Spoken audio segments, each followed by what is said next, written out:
Hey y'all. We're going to talk about the Civil War today. So, the Civil War took place from 1861 to 1865. There were approximately 700,000 American casualties, which is a lot more than many wars combined. This was a huge amount of casualties. The number includes both Union and Confederate soldiers. So it was just an extremely brutal and long war, not what people expected when it first began. Um, I want to read to you a quote about the Confederacy. So, Vice President of the Confederacy was Alexander Stephens. And when the Confederacy was formed, he criticized the American government and the American Constitution because he said that that government, quote, rested upon the assumption of the equality of races. He said that the new Confederacy, quote, is founded upon exactly the opposite ideas. Its foundations are laid, its cornerstone rests upon the great truth that the Negro is not equal to the white man, that slavery is his natural and moral condition. This, our new government, is the first in the history of the world based upon this great truth. So the Confederacy, from the very formation, stated that their purpose was to keep Black people in a state of slavery, and that Blacks were inferior. So that was one of the defining ideas of the Confederacy. I'm from Mississippi, so the Confederate flag has, been popular there for decades. Recently, they decided not to use it anymore, which is great. But whenever I see the Confederate flag, I just, want like what it actually meant. And then also, it's important to know that the Confederate flag wasn't popular for a very, very long time. What made it start to become popular again was in the 1950s in opposition to school integration. So the symbol of the Confederate flag has been used as a symbol of racism, blatant racism, for a very long time. So at the time of the Civil War, there were approximately 4.5 million slaves in the South. There were still some in the North, surprisingly, some that were still alive after the states had called for gradual emancipation, but it was a very small amount. In the South, a lot of states had a majority of slaves, including Mississippi and South Carolina. In the Western Hemisphere, there were only two other countries that still had slavery in 1861, and they were Cuba and Brazil. And both of those countries abolished slavery within, let me see what dates. So Cuba abolished slavery in 1886 and Brazil in 1888. So what this indicates to me is that slavery would have been abolished in the United States regardless of the Civil War. It may have taken, 20, 30 years, but eventually, probably before the end of the 19th century, slavery would have been abolished. That's just what was happening throughout the world. Um, so when Southern states started to secede, which happened immediately after President Lincoln's victory in the 1860 presidential election, um, 7 states seceded immediately. South Carolina was the first. 6 more followed, and then after that, 4 more states followed once the fighting began. The border states, however, did not secede, and the border states include Kentucky, Missouri, Delaware, and Maryland. So those states were technically part of the South. Slavery was still legal there, but they did not secede. They stayed with the Union. Slavery was not very important in those states. So it's not something that they were willing to fight for, secede defense of.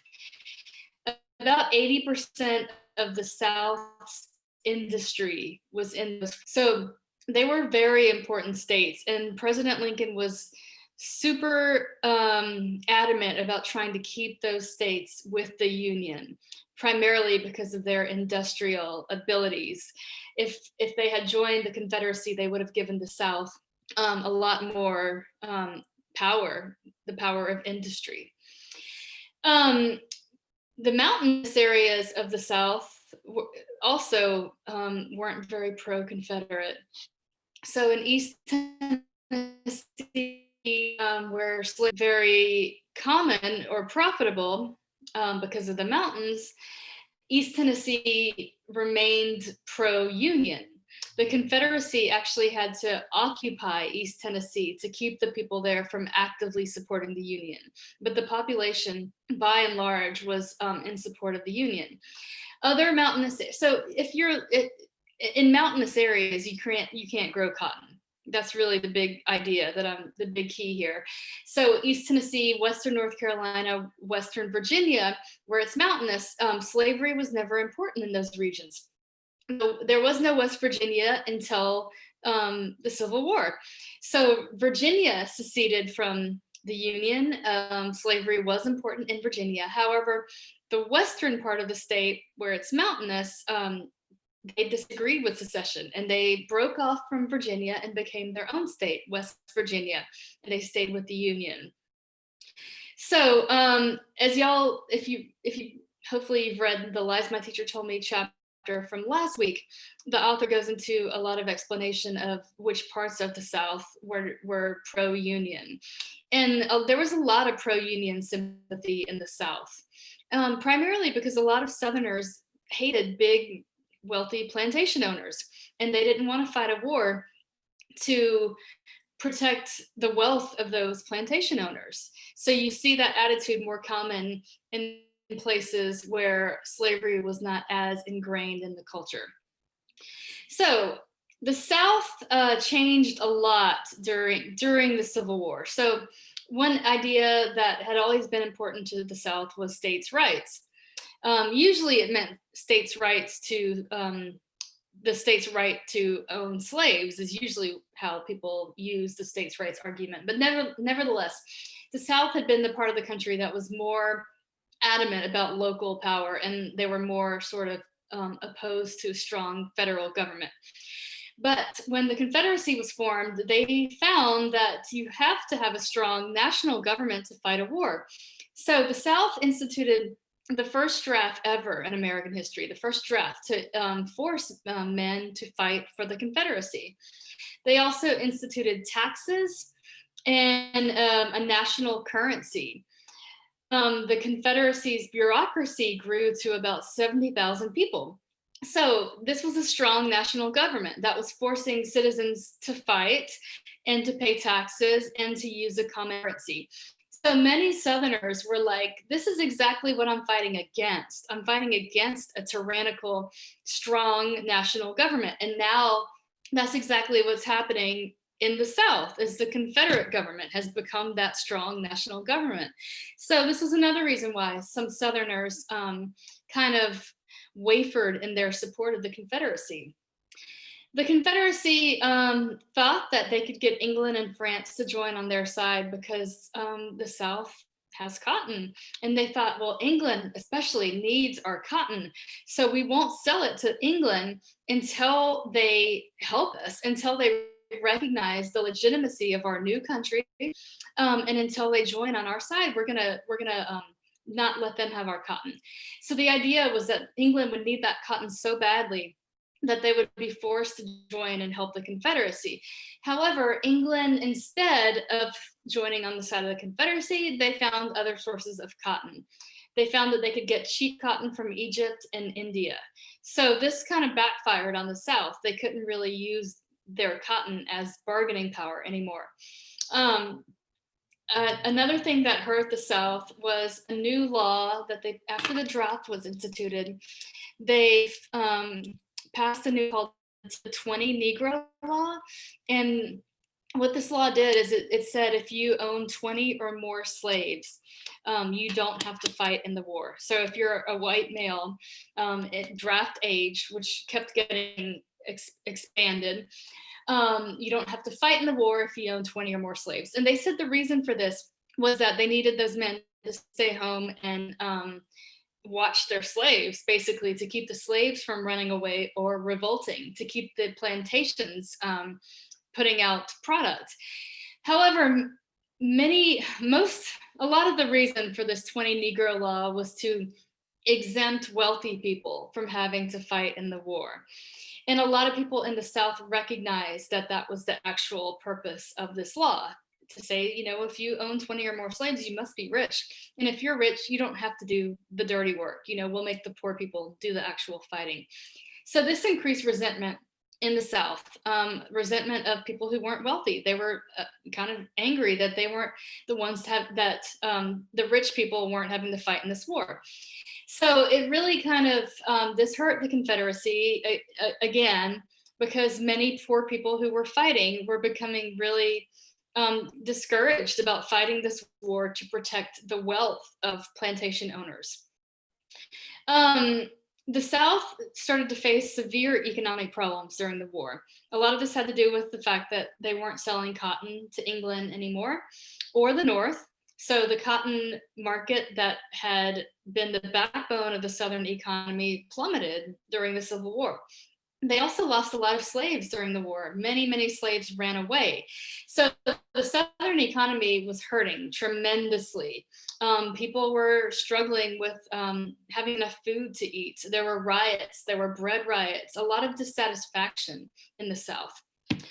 In the North, there were changes as well. The basic idea of these changes comes down to the fact that the North did not have to contend with the South anymore. For decades, the South had mostly vetoed anything that the North was trying to do with regards to a stronger commercial economy. So the South was against things like banks and taxes and currency and more money spent on infrastructure. But now the South was not part of the country. So the North was able to get all those things done.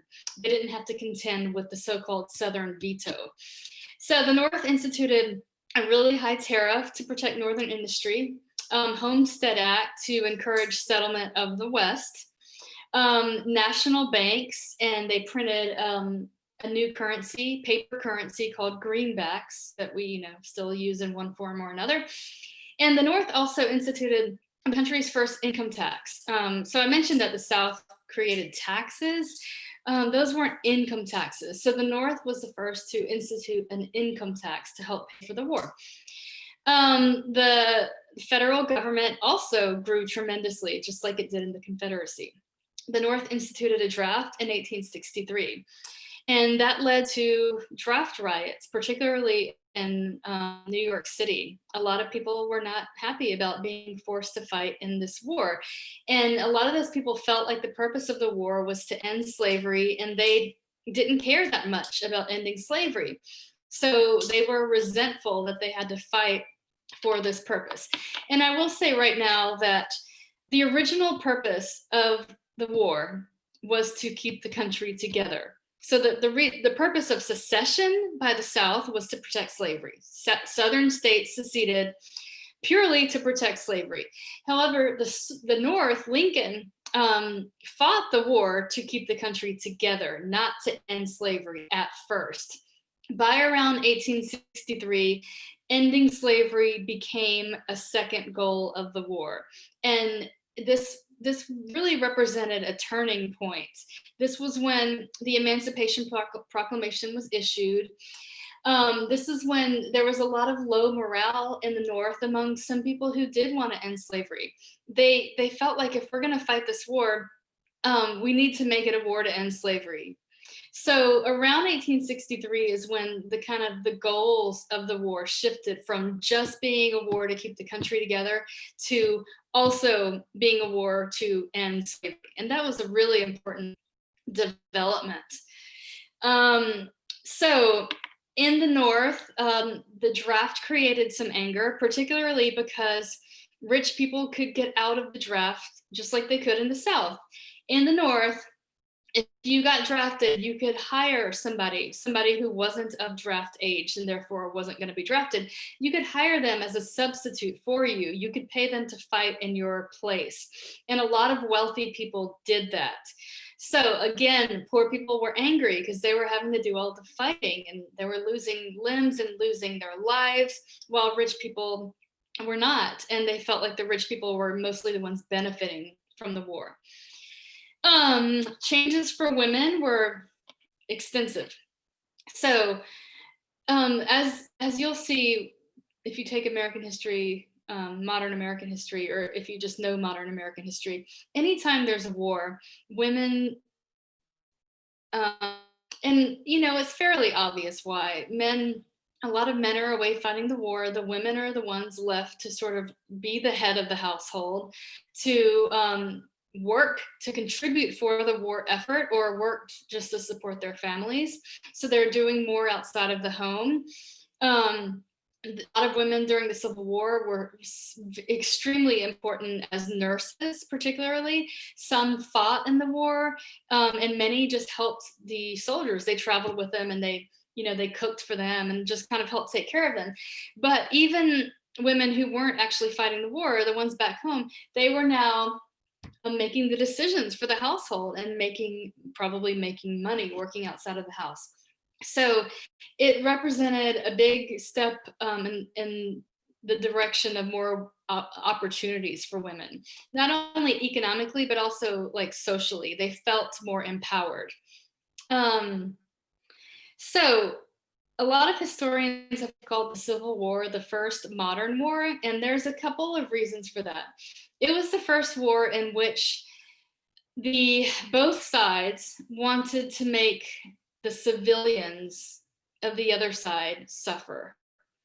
So it wasn't just a war that was limited to attacking the other side's military, but they actually wanted the people to suffer. And this mostly was a policy of General Grant, the Union general. He really wanted the people who supported the Confederacy to suffer for their treason. He didn't want to just hurt military. So unfortunately, this kind of set a precedent for future wars in which the people who support the side of your enemy are also looked at as guilty. This happened a lot during World War I and World War II. So General Grant in particular wanted to make the civilians feel the brunt of the war so that they would turn against it and stop supporting the Confederacy. Another reason why it's seen as the first modern war is because of all the new technology. So there are a lot of new types of weapons that were much more deadly. So like machine guns, different types of bullets that made it, if you got shot during the Civil War, you would either die or you'd probably lose a limb. So the different kind of like grooved bullets were much more deadly and just much more horrific. So there were a lot of amputations during this war, and this was before anesthesia. So really horrific injuries resulted because of new technology and weapons. And I said machine guns, that's not really accurate. That didn't happen until the First World War. So scratch that. But different types of bullets that just kind of, if you got shot, that bones would just, completely shatter. New technology also affected communication and transportation. So the telegraph had been invented, and it was really the first time the telegraph was widely used during war. So you can imagine how this changed war. You could get news more quickly, more accurately. The public could get news, but also military leaders, they could communicate with each other. Railroads were more widespread, especially in the North. There were only a few in the South, but in the North, railroads helped weapons and troops move much quicker than prior. Okay, so I'm not going to get into the military aspect of the war and the actual battles. But I'm not going to get into the Emancipation Proclamation either, because I want y'all to read about that in the reading assignments, particularly in the Howard Zinn, A People's History of the United States assignment. But 13th Amendment was issued in January 1965, and this was 4 months before the war ended. The 13th Amendment is the amendment, the constitutional amendment that ended slavery. So it was issued before the war ended, but after it was pretty clear that the South was going to lose. Lincoln requested that Congress pass this amendment, and his idea was that the South is going to lose soon, and after they lose, we are going to force them to ratify this 13th Amendment, which is what happened.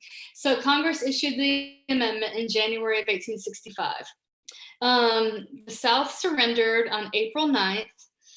Lincoln was assassinated on April 14th. And after that, the South was being brought back into the country, and they were forced to ratify the 13th Amendment. So in December of 1865, enough states had ratified that amendment for it to become part of the Constitution. So the 13th Amendment that ended slavery was ratified in December 1865. That represents the definitive end of slavery in the United States. Prior to 1865, slavery had pretty much ended throughout the South, except for in the border states. So the Emancipation Proclamation ended slavery in any places where the Confederacy had control. So this did not include the border states, Kentucky, Missouri, Maryland, and Delaware. Those were still part of the Union. Slavery was not ended there by the Emancipation Proclamation, particularly because Lincoln wanted to keep them as part of the Union. He didn't want them to defect and join the Confederacy because they were so important as far as like industry. So after the Emancipation Proclamation was put into effect, the slaves in the Confederacy were declared free by the United States government. However, the Confederacy did not consider themselves to be part of the US government. They didn't recognize the authority of the US government. So it's questionable whether or not that had a huge impact. But once the Civil War ended and the Confederacy fell, immediately at that point, the Emancipation Proclamation was the law of the land in those southern states, not in the border states. So slavery did not end in the border states until December 1865. I want y'all to think about Lincoln's role in all of this. He's been known as the great emancipator. So that's primarily because of the Emancipation Proclamation. However, as I mentioned, that proclamation did not free slaves that were still part of the, that were living in the Union. It only freed slaves living in the Confederacy. And in the Confederacy, Lincoln actually had no authority. So it's questionable. And many people, kind of say, well, that was a rather meaningless act to pass. And why didn't it apply to slaves in the border states? And, like I just mentioned, Lincoln really wanted to keep those border states on his side. The Emancipation Proclamation did, however, have an effect by encouraging more and more slaves to run away from the South. They had been declared free by the United States government, and they took it upon themselves to run away and many of them joined the Union Army. It also made it to where the Union Army could accept all those runaway slaves because they weren't considered the property of the South anymore. So the Union Army was able to say, yes, come join us. And many, many African Americans fought on the side of the Union. And there were some that fought on the side of the Confederacy. Really, this became kind of strange. When the Confederacy was running out of soldiers and they were desperate for more soldiers, some of them started to propose making slaves fight. And some slaves they were forced to fight for the Confederacy. Many people in the South were against this because they didn't want to give slaves weapons for obvious reasons. But the South was getting so desperate that towards the end, they did have this plan to have slaves fight, and those slaves would be rewarded with their freedom if they fought for the Confederacy. And it didn't mean that slavery was going to end. It just meant if a slave fought for the Confederacy, that particular slave would be free.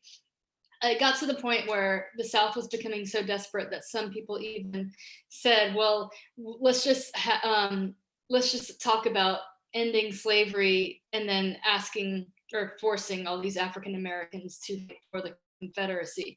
But that didn't actually happen because people in the South were like, "Well, the whole reason we seceded was to protect slavery." So the war ended April 1865, and the impacts of the war were tremendous.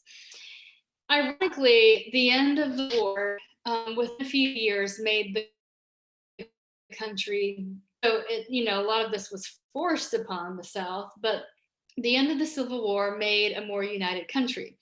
And as John Green in American History Crash Course mentions, prior to the Civil War, people used to say the United States are a great place to live. The United States are wonderful. So they would say it like a plural, like it was mostly just a group of a lot of states. After the Civil War, within a couple of years or a couple of decades, it became more common to say the United States is a great place to live, meaning the country, like a one country rather than a bunch of different states. So the whole North-South split started to be mended after the Civil War ended to make more of a unified country. There's also a few impacts of war in general, and from the Civil War up until World War II, these things happened during war. So one was women gained more opportunities during war, from the Civil War to World War II. They they basically became more adamant in demanding rights.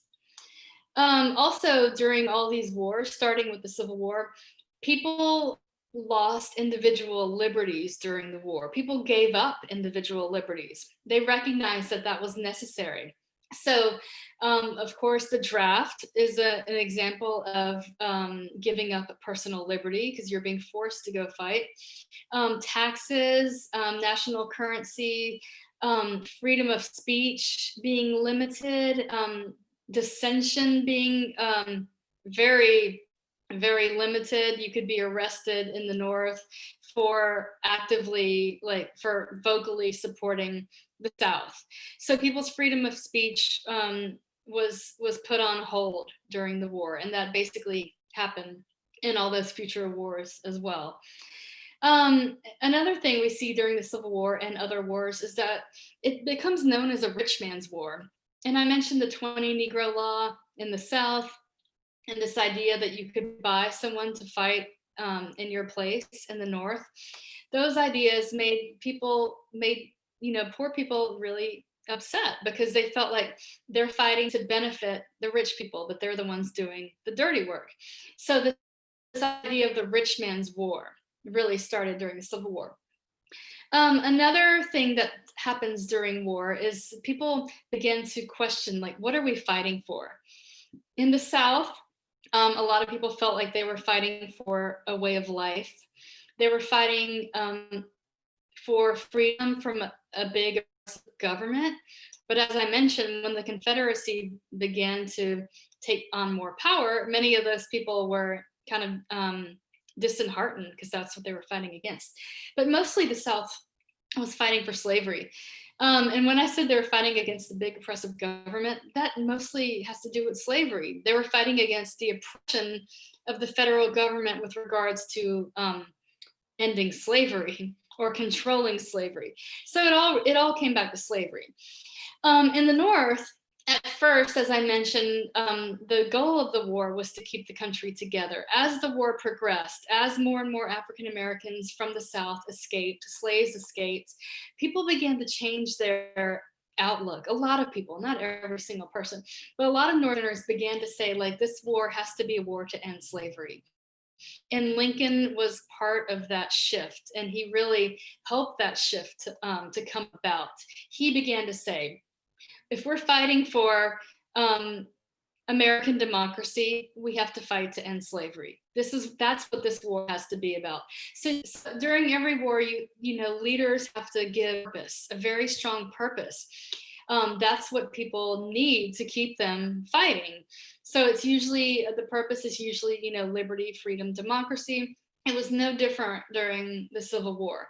However, for the North, that liberty and freedom also began to include slaves.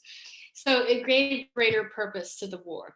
Um, and shifting the Civil War to a war being fought to end slavery helped in another sense. It made England and France support the Union because those countries had already abolished slavery.